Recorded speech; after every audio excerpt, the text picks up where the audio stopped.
In 1769, Father Junipero Serra founded the first Spanish mission in California, just a couple of miles from our KPBS studio.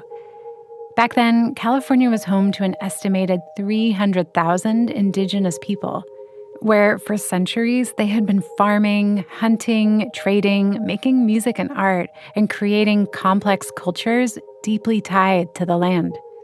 But the arrival of the Spanish brought disease, forced labor, and abuse.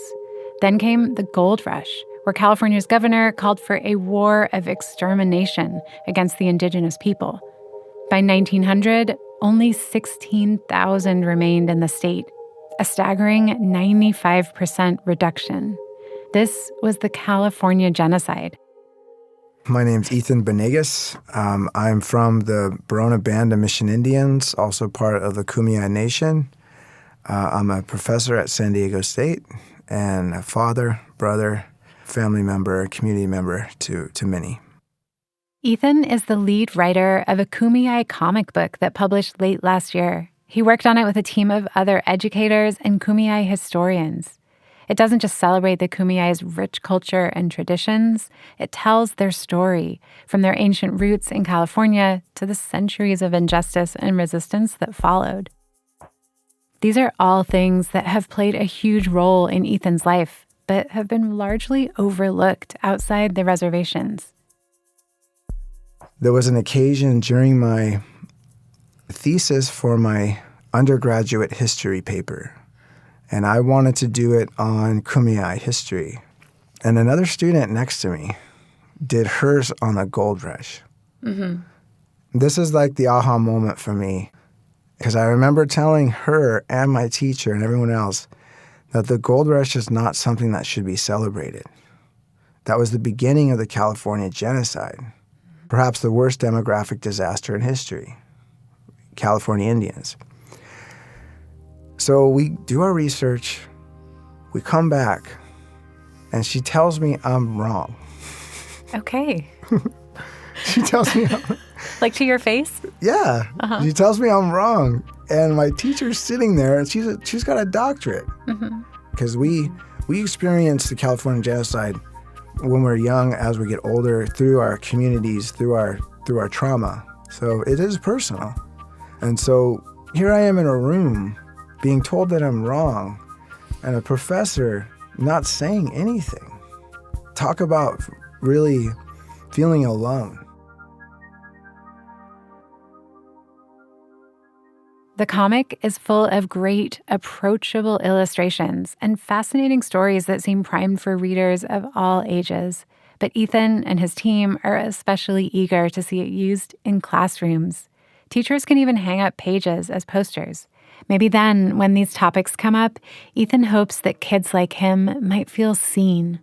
I wonder how much better my life would have turned out if I just had someone or something in those moments to be there with me, instead of feeling like I was wrong when I knew I was right. So I knew as a young person, and I think that's just how I would say for a lot of Native people. You grow up in Native families on reservations, and you just know these things are true, but you don't have any way or material to support it. So I think that's why this comic is a real game changer for people like me growing up in today's world. They have this comic now to go to bat for them. From KPBS Public Media, this is The Finest, a podcast about the people, art, and movements redefining culture in San Diego. I'm Julia Dixon Evans.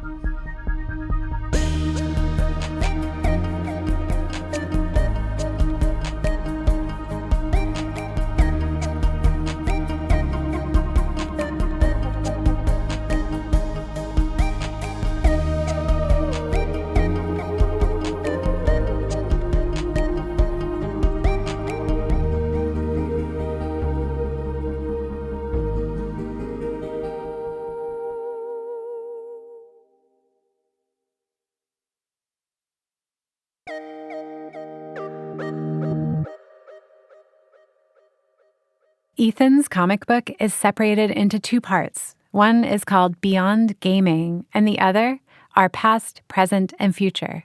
Ethan draws a connection between the comic style and the Kumeyaay's long-standing tradition of visual storytelling through rock art. One illustration is of what may be the most famous Kumeyaay rock image. It looks like it's supposed to be a ship, but we can't know for sure. In the beginning of Beyond Gaming, there are 2 paragraphs. I'll read them for you. It says, visual storytelling has been part of the Kumeyaay tradition since time immemorial. Petroglyphs are found in caves and on large boulders throughout San Diego County. Some scholars speculate a petroglyph of a ship in East County, San Diego is the oldest graphic representation of a recorded event in U.S. history. 1542 is first contact in San Diego of Spanish and Kumeyaay.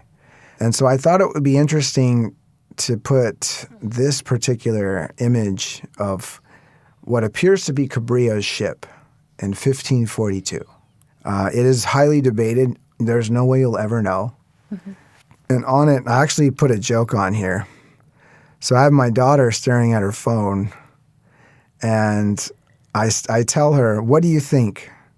Does it look like the first Spanish explorer's ship? And she says, looks like a Subway sandwich to me. I love that part. You do? Yes. Right on. It does. I see it. Cool.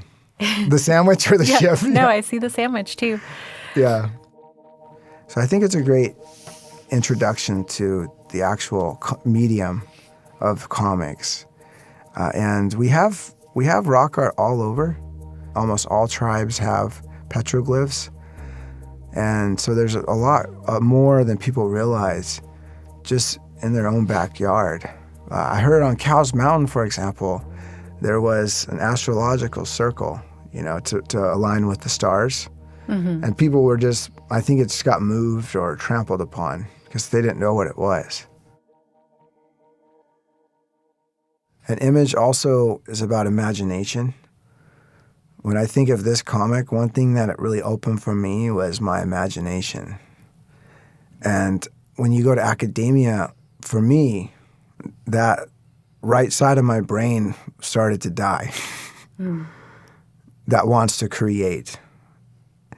And that left side just dominates the facts, this and that. And after a while, it actually gets kind of empty.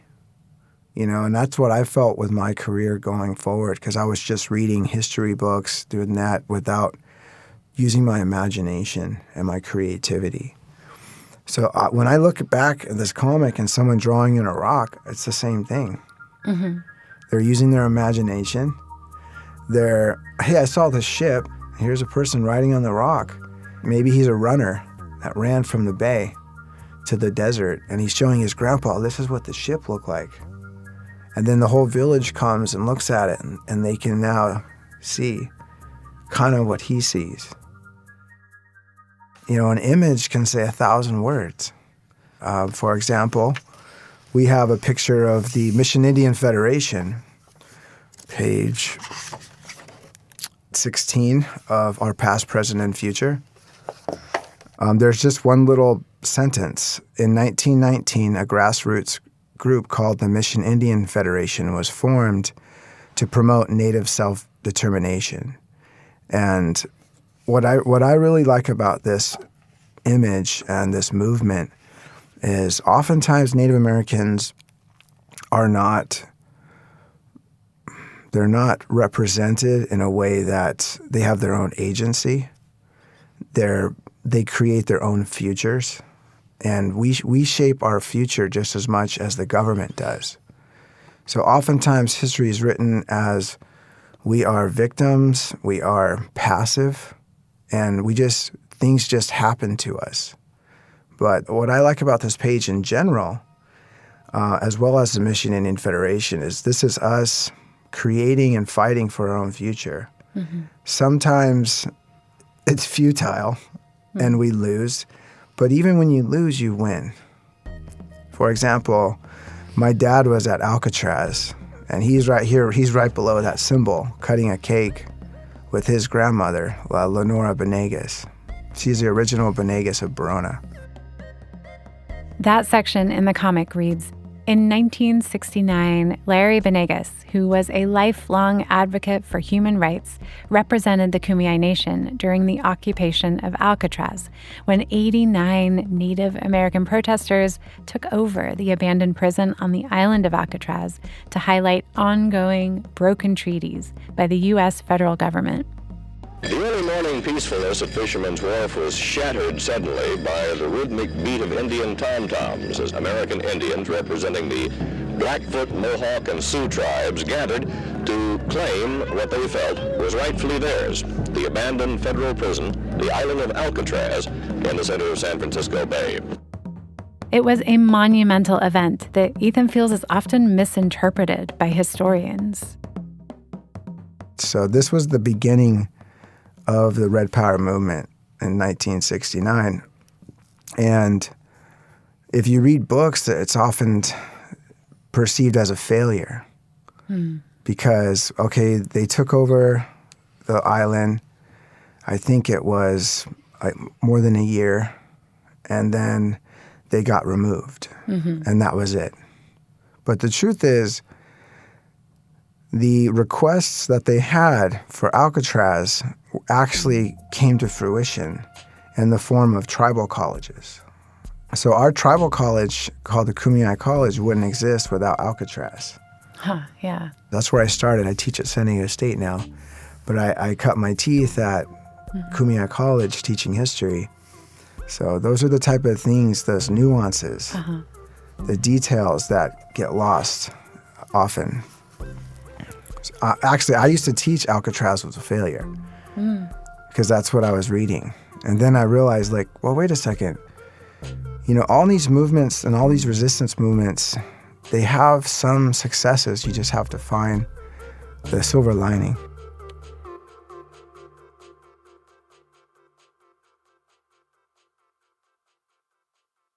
One of the most recent events covered in the book is a new wave of activism. It goes all the way back to the early years of contact between the Old World and New World in California. Junipero Serra, the priest who founded California's first mission, and 20 others, is sometimes hailed as a hero who brought Christianity to California. But for many Indigenous Americans, Serra is regarded much differently. This tension reached a boiling point in 2015 when Pope Francis made Serra a saint. Francis spoke about him in glowing terms at his canonization ceremony in D.C., the first ever to happen in the United States. He was the embodiment of a church which goes forth, a church which sets out to bring everywhere the reconciling tenderness of God. This issue is especially personal for Ethan. He's Christian himself, and he's a historian at the San Diego History Center, which runs the Junipero Serra Museum. Yeah, so there's a couple moments where I'm like, it's really challenging for me as a human being to discuss and talk about. This is the hardest thing for me. And I actually chose Indian gaming, and that was my master's because I didn't want to have this conversation. But here I am, right? Sorry. No. I mean, you know, we have plans and the creator has others. I went to USD, and in that college, they celebrate the mission period. I got my theology degree in Father Sarah Hall. And it's the best degree I've ever had. I wouldn't change a thing. But I was the only local Indian in USD for 10 years. It's different now.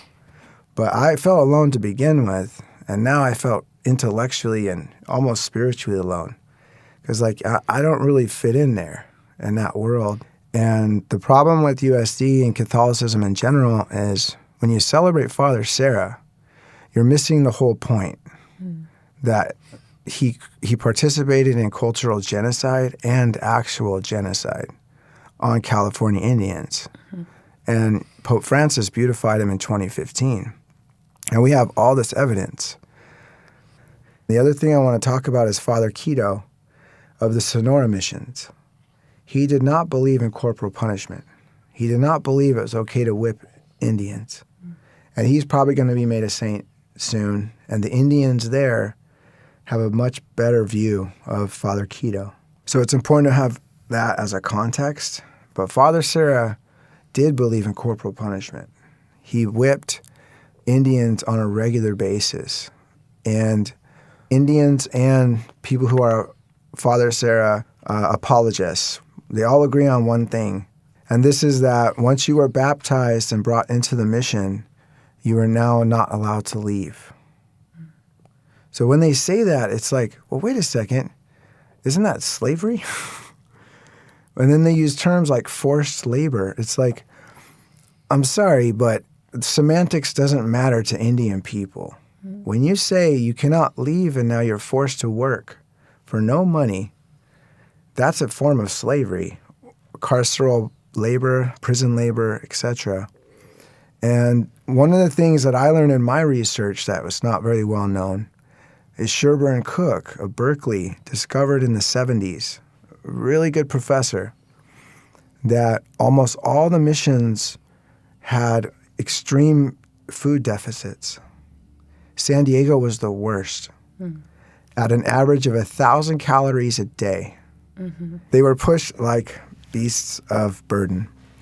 And one of the things I'm realizing as, in my research is San Diego is actually one of the worst ones because it was the first, because it had the least amount of calories. And the Padres didn't know how to farm here.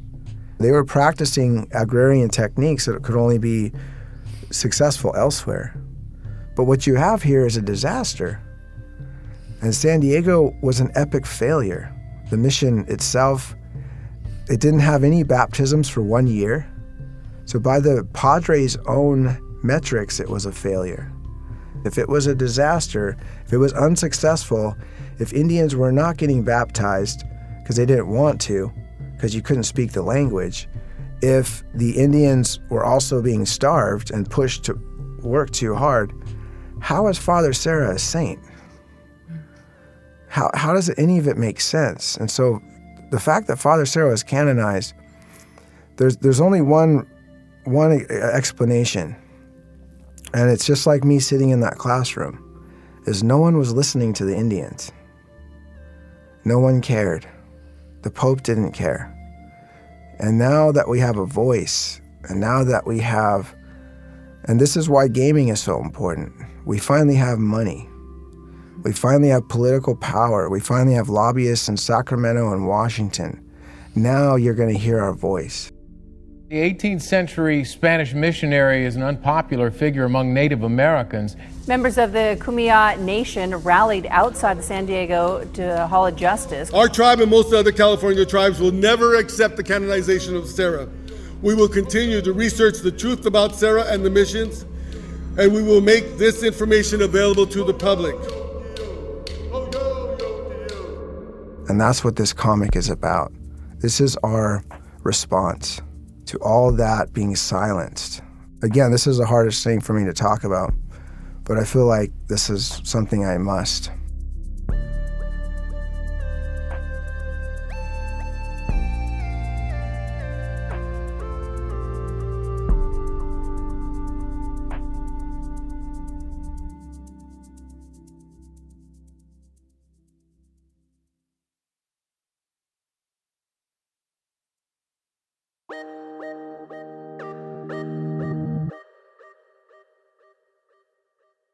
So the comic breaks down 10 specific turning points or beliefs in Kumeyaay culture. And yeah, the first point is less of a turning point and more like a foundation.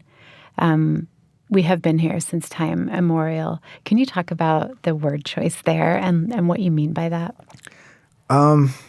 It's kind of a landmine, but I'll try. I try not to shy away from too many of those. But the reason why natives, you choose time immemorial, is partly has to do with the Bering Strait theory. And we were only here for, and I did air quotes right there, for 12,000 years, 13,000 years. The Bering Strait theory holds that there was once a land bridge that connected Asia to Alaska that was long understood as the way that humans first migrated to the Americas, sometime between 12,000 and 20,000 years ago, and eventually made their way towards California. But others say that human history in the Americas stretches far beyond that. And there were a couple, earlier archaeological finds. One was in Chula Vista, the Cerruti Macedon site, that puts human beings back to 130,000 years ago. And a lot of this has to do with how anthropology has treated us. And this has a lot to do with repatriation. So when the dates get moved and pushed around, and say they find a body, remains, they'll say, oh, that's not Kumeyaay. Mm-hmm. And they'll keep the museums and the colleges will keep the remains. And they'll keep the artifacts or items. So a lot of it has to do with our fight with anthropologists and with museums and universities. So we try to make it real clear that we've been here forever in your terms. Mm-hmm. And it also has to do with our creation story. So in our creation story, we say that human beings came from Avikwame. It's in Needles, California. And Joe Biden actually made this a national monument in 2021. So almost all the tribes in this area believe that we come from Avikwame or Ghost Mountain, Spirit Mountain. So for those kind of reasons, we debate the Bering Strait theory. But what we're really trying to do is show doubt into Western thought and this kind of, okay, we know type of thing. And I think that's where I kind of sit when it comes to how long we've been here. I think it's more important to understand, A, our creation story, and then B, science is still figuring itself out. Mm-hmm. They don't know when natives were here, not completely. And so that's why most natives correctly say time immemorial. Is this something that you grapple with as someone who is spiritual and also as someone who is academic, a historian, like squaring away that coexistence of a creation story and, history, science? Yeah, I mean, when I was going through college, no one really was doing that. Mm-hmm. No professors. Like, you take theology over here and then you take history over here. And all these ideas would have their, separate compartments.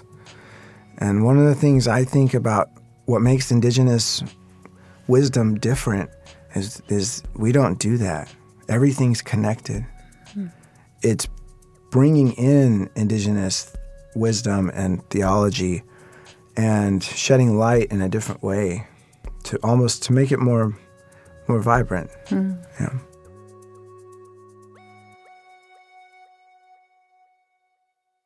Today, many Native American reservations are known for casinos and gambling. For the Kumeyaay, however, this industry is not just a source of income and autonomy. It's also a continuation of their ancient connection to the game of peon. In the Beyond Gaming section of the comic, the characters tell the story of peon and its origins in the creation story, where a shrewd trickster coyote plays a central role. So essentially what you're doing is you have two teams, and you can see that on page 18. Notice that they're holding up the bones. There's white and black bones. So you're singing, and it's up to the other side to pick where the bones are at the end of the song. But it can go on forever, 12 hours. So essentially it's a guessing game using trickery. And that's why the coyote is so important. And the bone is actually the coyote bone. It's the ankle bone in the coyote that's used. So you're trying to get that power from the coyote, because the most important thing was to win. Mm-hmm. A long time ago, the pots were $600, and this is when we were the poorest people in San Diego. The whole village would be going crazy, singing, come on, you got to win. Because if they lost, they would actually hurt. And one of the main themes in the comic is how culture changes. Because now our pots are funded by our casino revenue, $2,000-$3,000. And people play, of course, because it's a grip of money, but it's like zero stakes now. Can you talk about how the game references or reflects Kumeyaay culture? Number one is getting together, community. Say you have board game night. Mm-hmm. Isn't that better than sitting around and watching TV? Right. So that's really the point of Pion in general, is all of us gathering on a regular basis with other tribes, and you get to meet all your family. And sometimes you reconnect because you live so far. So this is that one time of the year for sure, in a gathering where we all get together for not just one day, but 3 or 4.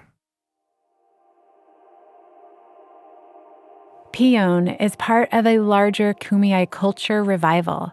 In the comic, one character says she learned in school that California Indians were culturally extinct. And Ethan told us that was inspired by a real-life experience of one of his co-writers.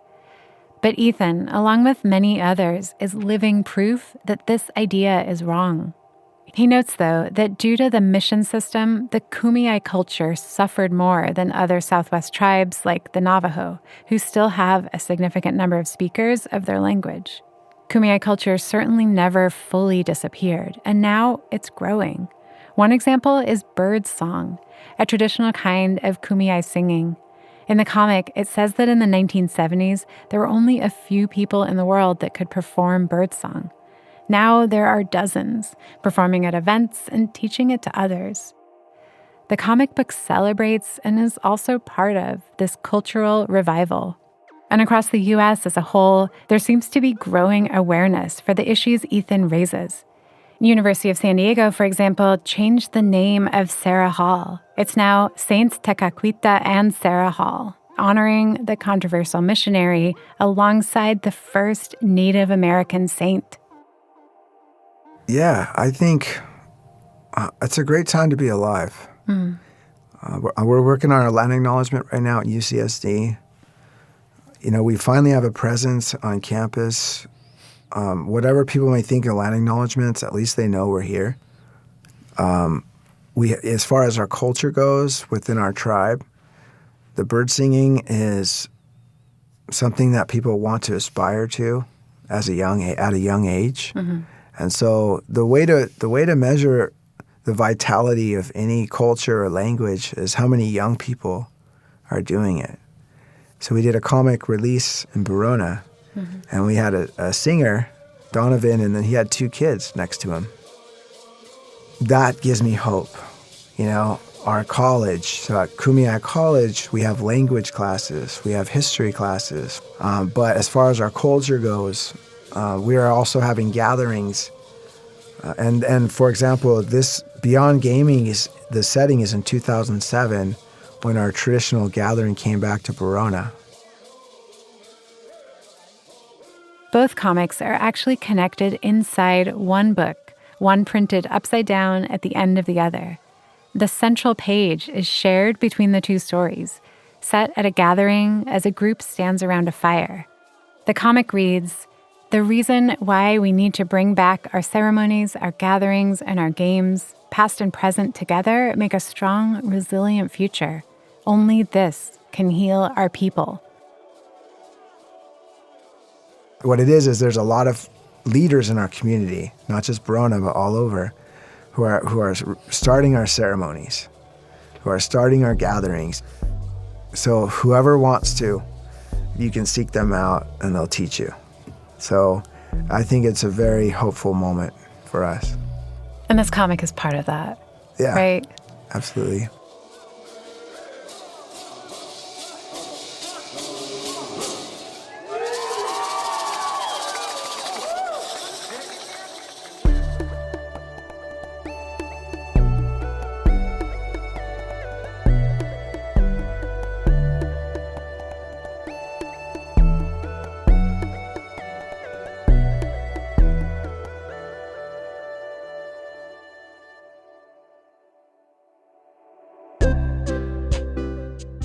A special thanks to Ethan Banegas for his help with this episode. You can find links to more sources, illustrations from the comic book, and a full PDF download of the book on our episode page at kpbs.org/thefinest. There's also an immersive exhibit for the comic at La Jolla Historical Society, on view until the end of August. It features large-scale images of the pages, art by local students, and much more.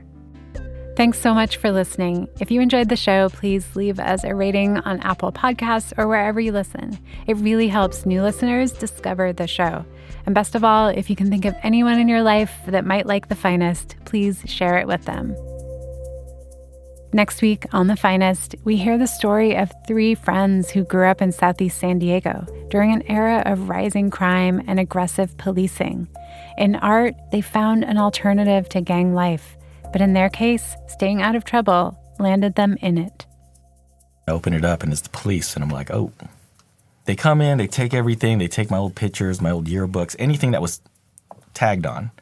And on their way out, they turn around, they're like, oh yeah, we also got a warrant for your arrest.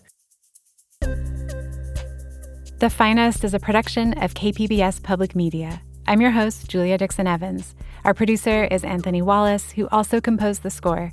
Our audio engineer is Ben Redlosk, and our editor is Chrissy Wynn.